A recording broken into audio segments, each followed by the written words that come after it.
continuar falando sobre a Plane, né, sobre a parte de saúde mental, mas eu queria trazer isso também para a organização, tá? Que eu acho que as empresas hoje, eu já achava que as empresas estavam doentes, né? Eu acho que agora elas estão um pouco mais doentes, né? Então eu falo a empresa como um todo, né? Eu falo muito das empresas, desde a liderança, desde do conselheiro, do acionista. Os conselheiros ficam bravos comigo que eu falo, né? Que eles também então tá todo mundo meio alucinado, né?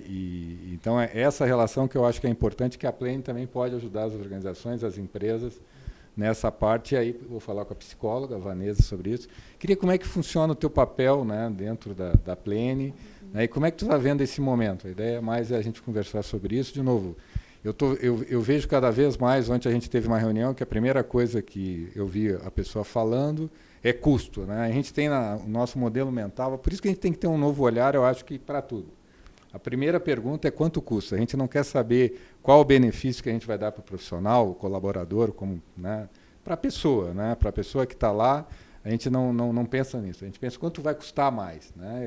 Eu já tenho meu plano de saúde e no caso da Plane, eu sei que vocês têm uma orientação 24 horas, né, direto, 365 dias para os profissionais. Quer dizer, eu como um ex-diretor de empresa, como um ex-CEO, eu penso assim, como seria bom se eu soubesse que o meu profissional estivesse em casa e tivesse alguma coisa e não se automedicasse, né, ou quantas coisas poderia ter evitado, né? Mas o nosso olhar ainda, isso é na indústria, que é onde eu trabalhei muito tempo, a gente pensa nisso, a gente pensa o tempo todo. Qual é o custo, né? A gente tem até preguiça, aí eu falo em relação a produto, de avaliar um custo total. A gente olha sempre o custo da matéria-prima e não quer saber o benefício. A gente tem preguiça de fazer isso, né? Isso não é Brasil, isso é geral. A primeira coisa que pergunta, cria um produto sustentável. Qual é a primeira pergunta? Quanto custa?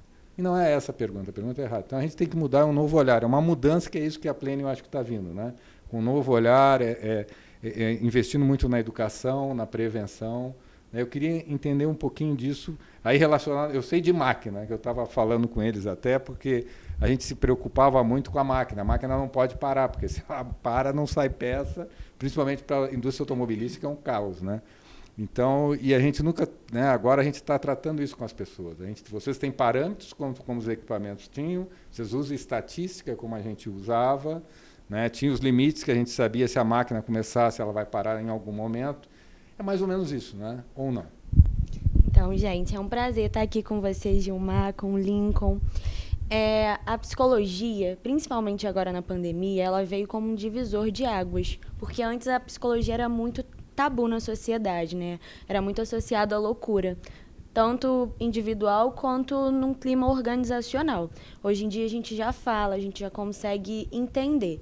E a Plane, ela vem muito com o conceito de educar a pessoa em saúde para ela entender até que ponto ela deve procurar um psicólogo, um médico no momento e em que momento ela procura cada especialista. A gente faz esse acompanhamento. E, além de tudo, a psicologia, a gente tem um plus para a psicologia organizacional, que é muito foco, porque hoje muitas empresas estão em home office, né? E isso mexe muito com emocional e com humor, né?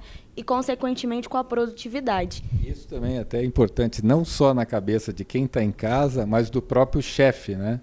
Que eu digo, o conceito do chefe, né? Ele fica pensando assim, como eu vou controlar, ele não está preocupado com como ele vai entregar, como ele vai dar condições para a pessoa trabalhar melhor, ele está preocupado como ele vai controlar, né? Eu participei de uma reunião que um dos gerentes disse assim, outro dia o meu profissional lá estava tirando selfie, só que o cara tem 20 anos, ele vai tirar mesmo.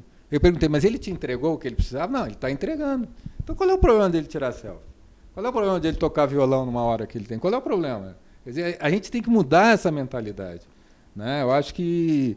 E é difícil, principalmente nessa área, nas organizações. Eu acho que tem ali as startups que estão quebrando tabu e muitas organizações que estão tendo sucesso exatamente que estão vindo com esse conceito, né, de entender. E, às vezes, a gente cuida do cara que está em casa e esquece de cuidar o líder, né? Aquele que realmente está lá. Esse cara, às vezes, deixa todo mundo doente. Porque louco é bom ter, eu sempre brigo. Empresa inovadora que não tiver louco, ela nunca vai inovar. É bom ter uns loucos. Tem que ter contrato psicólogo e psiquiatra, está tudo certo. Então, né, isso é muito verdade. E o home office também, não só home office, é um clima organizacional, porque aí a gente tem dois contextos muito interessantes. A pessoa que entra no home office e aquela que continua trabalhando no meio da pandemia, né? O nível de ansiedade, o nível de estresse, isso tudo impacta muito na forma como a pessoa vai trabalhar. Porque a gente tem as nossas emoções, a gente coloca emoção nas coisas que a gente faz, isso é óbvio, isso é científico também. E tem uma questão que é muito interessante, né, que a pessoa, quando ela vai trabalhar ou fazer qualquer coisa, ela precisa de estímulo externo.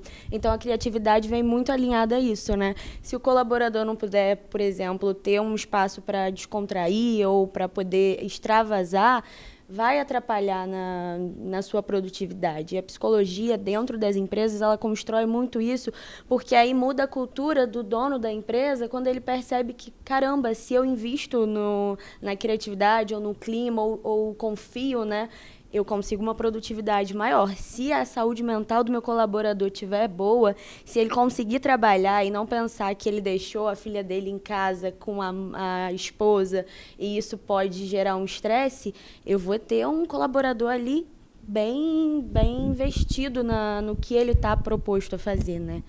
Isso é muito importante.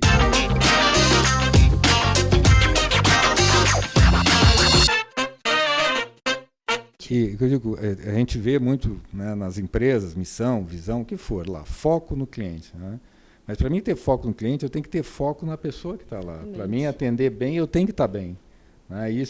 Por isso que eu digo, é uma coisa sistêmica, né? Tu tem que estar atendendo todo mundo bem, né? Então desde o cara que está na portaria, que não pode estar de mau humor, até para tu poder atender bem. Então o foco na realidade não é no cliente, o foco é no ser humano. A gente tem que criar esse conceito de pensar mais, né, mais amplo, né, com uma amplitude maior em relação a isso.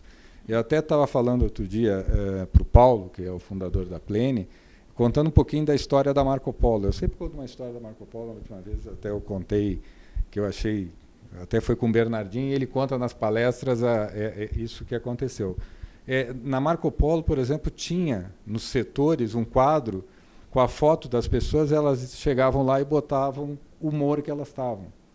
Né? Se o time perdeu, o cara, olha, botou vermelho lá, porque aí alguém lá dizia, o que tu tem, cara? Meu time perdeu ontem, estou chateado, não quero conversar com ninguém. Né? Então, tu tinha uma atenção... E a dor dele é a dor dele. É a dor dele. Ou ele está com uma pessoa doente. Então, pô, se eu estou bem, eu estou verde. Então, ali tu sabe, se ele estiver mal-humorado, tu sabe que ele está mal-humorado, não é porque ele está de mal com você, né? Ele não quer, não é isso. Ele não está legal aquele dia. Isso funcionava muito bem, sabe? Era uma coisa simples, era visual, né? Eu não sei se hoje, eu acredito que ainda usem, né? Mas era uma coisa muito legal e criava um ambiente muito legal. Né? Por isso que a Marco Polo sempre produziu tão bem. Né? Então, eu acho que esse é um ponto que é isso, né? Que a gente tem que se preocupar. Por isso que eu digo, até falei outro dia, não é agora que os psicólogos são importantes, sempre foram. Sempre foram. Né? O ser humano sempre foi. Né? Então, eu acho que antes as pessoas dividiam o corpo da mente, né? O corpo era uma coisa, a mente era outra. Hoje em dia a gente unificou, né? A mente, ela faz parte do corpo e a saúde mental tem que ser vista como qualquer doença. Doença psíquica também paralisa, assim como uma doença física, né? E isso replica para os colaboradores, para as empresas. A gente precisa começar a normalizar, a investir, né, na saúde mental das empresas, dos setores, não só na pessoa, mas no colaborador, no que ele faz dentro da empresa, no que o diretor faz, né? Porque o líder também adoece, o líder também fica com ansiedade porque ele tem que bater meta, enfim. Então, a gente precisa olhar isso tudo e entregar a saúde mental. E aí, por isso que a gente fala, tem que olhar tudo, porque por que às vezes aqueles planejamentos de recursos humanos, por isso que o recursos humanos nas empresas tem que também se reinventar. Primeiro ponto, o recurso humano tem que gostar de gente. Né? Não interessa, pode ser o melhor currículo do mundo, tem que gostar é básico, é gostar de gente. Né? Eu nunca me esqueço um empresário do Nordeste que ele fazia serviços de limpeza, de organização, de eventos. Tinha mais de 13 mil funcionários, 13 mil, né, profissionais. E eu sempre pergunto, uma coisa que eu gosto de perguntar, como você contrata? Qual é a tua ideia? Olha, eu contrato os 13 mil que eu tenho, eu conversei com todos. Todos eu falei. Por que o senhor pergunta? O senhor pergunta uma coisa. Tu gosta de gente? Porque nós vamos preparar as coisas para as pessoas. Né? As pessoas, quando entrarem lá, têm que saber que a gente teve cuidado, sabe? Que está limpo, que está organizado. Gostar de gente. E para gostar de gente, a gente tem que cuidar da gente, né? Sem dúvida. Porque se a gente não estiver Por isso bem, que a gente tem que estar bem para poder cuidar da gente. E aí fazem aqueles programas super sofisticados, aí treinam uma equipe. Aí só que o líder não é treinado. Né? Ou o diretor vai lá e fala alguma coisa, sinaliza alguma coisa errada. Né? Então, a gente é o reflexo, o colaborador é o reflexo da empresa, assim como a empresa reflete o colaborador, né? Então, esse é o ponto, por isso que nós temos que mudar. Né? Por isso que eu penso que falo muito na pandemia, que a gente está fazendo toda uma reflexão, mudando.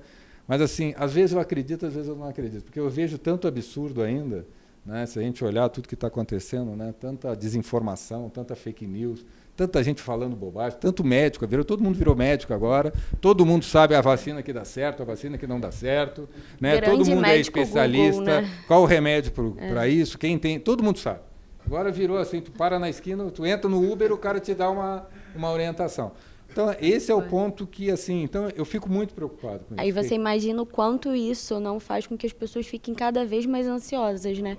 É um desserviço que acontece muito grande, porque as pessoas, elas tentam entrar em equilíbrio e aí elas vão de encontro com essas situações que acontecem o tempo inteiro e causa uma depressão, causa a ansiedade fica cada vez maior, né? A quantidade de paciente que eu tenho que entrou em crise de ansiedade devido à pandemia e com tudo que a pandemia tem proporcionado no mundo, né? Assim, incalculável. E até para desmistificar isso para eles é difícil, né? Porque, como assim? Eu sempre trabalhei muito, eu sempre fui perfeito. Não, difícil. Isso não está acontecendo. Eu estou só com uma dor. Estou só com uma taquicardia. Vai passar. E por isso que, assim, e aí, né, dentro dessa, como nós estávamos conversando outro dia, que tu falou, todo mundo tinha que ter receita, né? Seria tão bom, né, que não tivesse automedicação. E nas empresas a mesma coisa. Se nós olhar quantas empresas têm meta que não precisava, que tu faz as pessoas, que elas nem sabem por que elas têm que atingir aquela meta, que não precisa, elas se frustram. Então, assim, nós temos que repensar tudo, né? Porque as pessoas estão ainda mais complexas, mais sensíveis e mais carentes. Antes a pessoa aceitava, né? Hoje ela já está ali que ela está à vontade, né, de chutar o cachorro, de fazer... E aí gera desmotivação, né? Então, tristeza.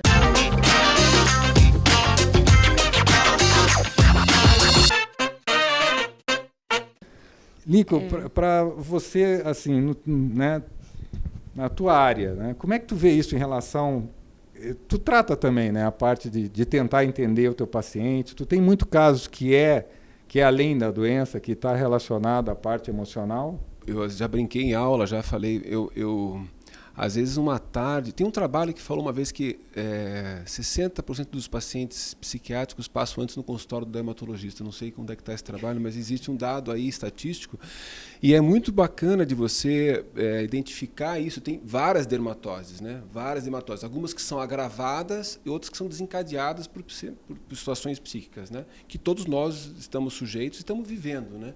Então, você tem que expor isso para o doente. E a aceitação é muito ruim, sabe, Gilmar? O doente, ele aceita, por exemplo, a gente falou agora há pouco aqui no break aqui sobre pressão alta, que a gente chama de hipertensão arterial essencial, né? Parece que cheirou uma essência, né? Eu fiquei hipertenso, né? Alguma coisa. A pessoa aceita e ela toma o remédio a vida toda para cuidar dessa pressão, para que não aumente.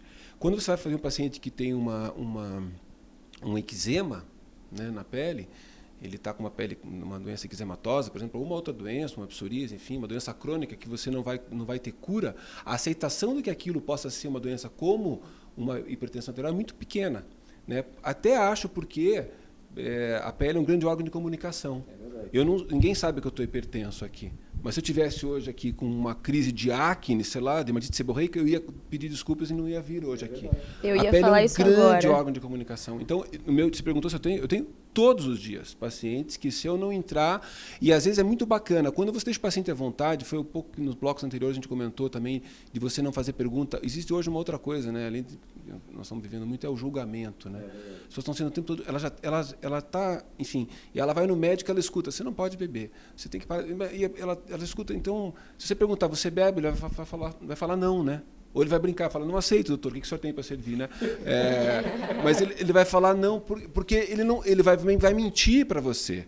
Então, se você pedir permissão para perguntar sobre o hábito da bebida, a tua chance de resposta honesta vai ser melhor. E você vai ajudar. Onde é que eu quero chegar? Porque eu preciso dar uma droga para esse remédio que é hepatotóxica. Se ele tiver algum hábito, né, ruim com relação ao fígado dele, enfim, pode ser prejudicial. Então, tudo isso, para o nosso dia a dia, o mais bacana, eu entendi semana passada, um paciente que chegou e assim, ele jogou uma sacola de pedras, assim, né? Ele já fui em 10 dermatologistas. Então, você na hora, conta para pagar, filho para criar, você fala da vontade de falar assim, não, por favor, você pode, né, pegar seu dinheiro, se retirar e tal. Não, é a hora que você se sente, eu falo para os alunos, você tem que aproveitar esse momento para você crescer na tua medicina, afasta a cadeira, escuta, deixa o paciente falar, vai examinar, faz toda a tua anamnese, examina, e quando você começa a tratar esse paciente de uma forma cortês, enfim, sem devolver aquelas pedras que ele já jogou ali. Não, dermatologista nenhum presta. Eu sou dermatologista, o cara chega e fala isso para mim, você fala, está me ofendendo, né? Não, calma, né? Vou respirar. E no final, 5 minutos finais da consulta, ele pega e conta uma situação, para ele está tudo ali. Está tudo ali. Entendeu? Uma situação até encaminhei ele para fazer análise, etc. Então, tudo isso, né, gente? Isso é o nosso dia a dia, Gilmar. É o nosso dia a dia. Eu acho que é um ganho para todos os lados, né? Para a medicina como um todo, você se sente muito útil, né? Acho que nós somos um prestador de serviço. Né? Eu também não quero esquecer disso, né? Então, acho que a gente tem que estar sempre ali ajudando o próximo da melhor maneira possível. Gostar de gente, sem dúvida. Atenção, porque tu olhou o médico, ele está mal-humorado, é igual tu tá dentro do avião. Né? Eu era assim, eu voo muito e não gosto de voar, tenho medo, até hoje.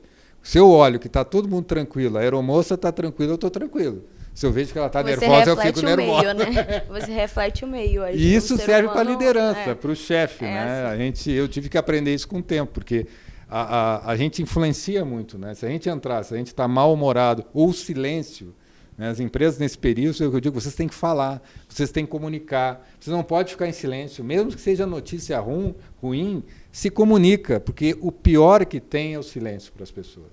De ela olhar, tu tá com a cara amarrada, né? Isso é como a gente brincava na indústria, a rádio peão, ela cria o que ela quer criar. Ela vai criar... O fake news já é antigo, viu? Isso, só não tinha esse nome, né?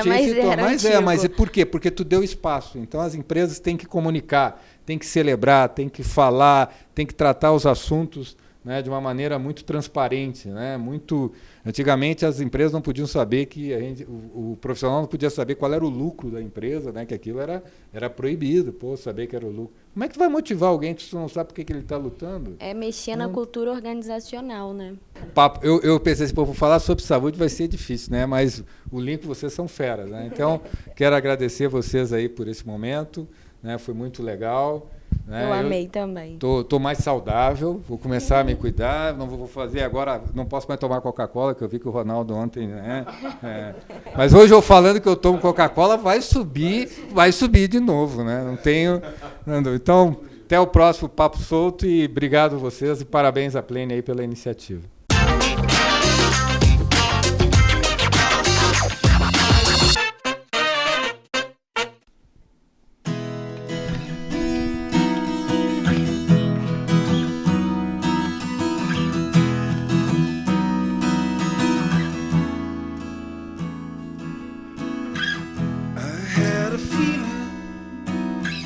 It's from the air. You said the sound is good. It's make believe. She didn't care.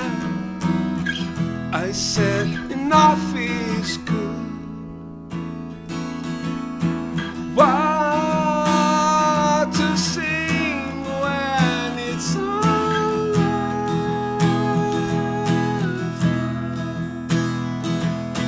What to sing when everything's so tough?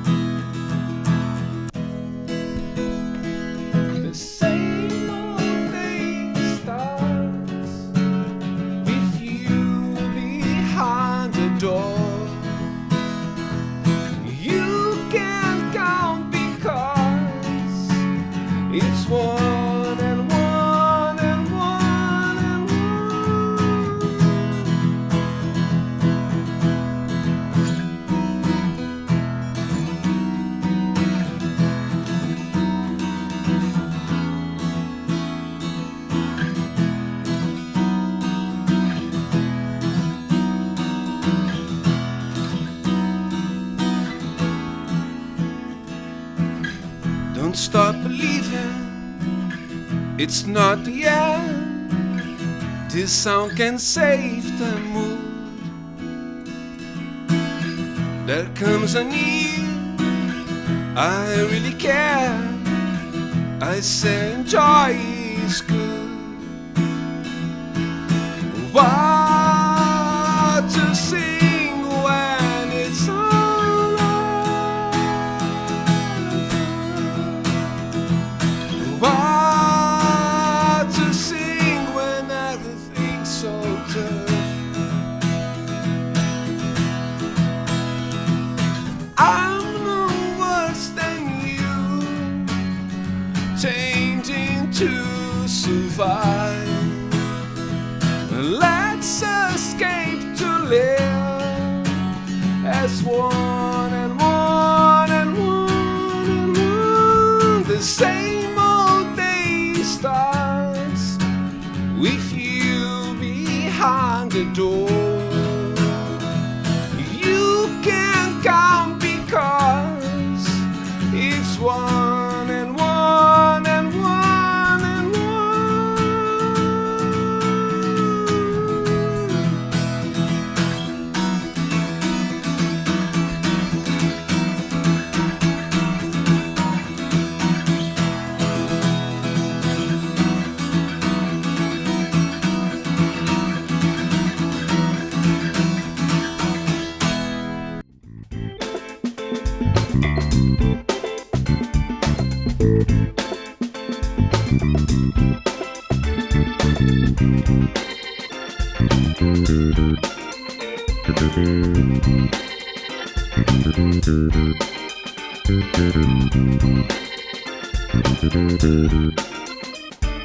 Thank you.